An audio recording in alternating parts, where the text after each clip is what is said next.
ఇప్పటివరకు తన ఆశలు ఊహలుగానే మిగిలిపోయాయి కాని ఊహలు నిజమయ్యే క్షణాలు యుగాలుగా అనిపిస్తున్నాయి తనకి. రామ్ మదిలో మెదిలే క్షణాలు మీరు ఇలానే ఫీలవుతున్నారా? రండి ఇంక కథలోకి వెళదాం. ప్రకటనలు, ట్రైన్ శబ్దాలతో స్టేషన్ జనంతో కిక్కిరిసిపోయింది. మేము ముందుగా అనుకున్నట్టుగా స్టేషన్లో ఒక మూల 7వ స్తంభం దగ్గర వెయిట్ చేస్తున్నాను బ్లూ కలర్ షర్ట్లో. తను వస్తుందా అనే అనుమానం మాత్రం ఇంకా నా మనసును వీడలేదు. ఏమీ తెలియని నా కోసం ఎవరో వస్తారని ఆశపడడం అత్యాశ అవుతుంది కదా. నా కళ్ళు ఆశకి నిరాశకి మధ్యలో తన కోసం వెతుకుతున్నాయి. తనే వచ్చి నన్ను కలుసుకుంటానని చెప్పింది.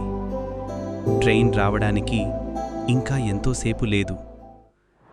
తెల్లని కుర్తాలో దూరంగా ఎవరో నా వైపే నడిచి వస్తున్నట్టు అనిపించింది.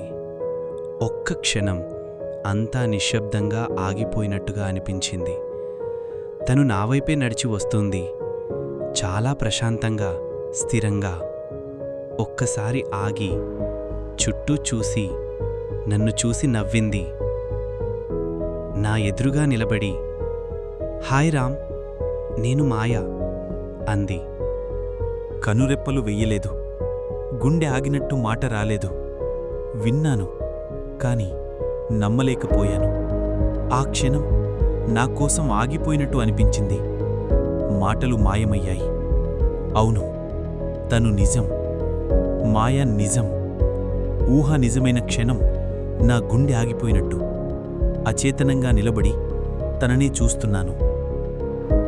రామ్ గుండె చెప్పుడు మీకు వినిపిస్తుందా?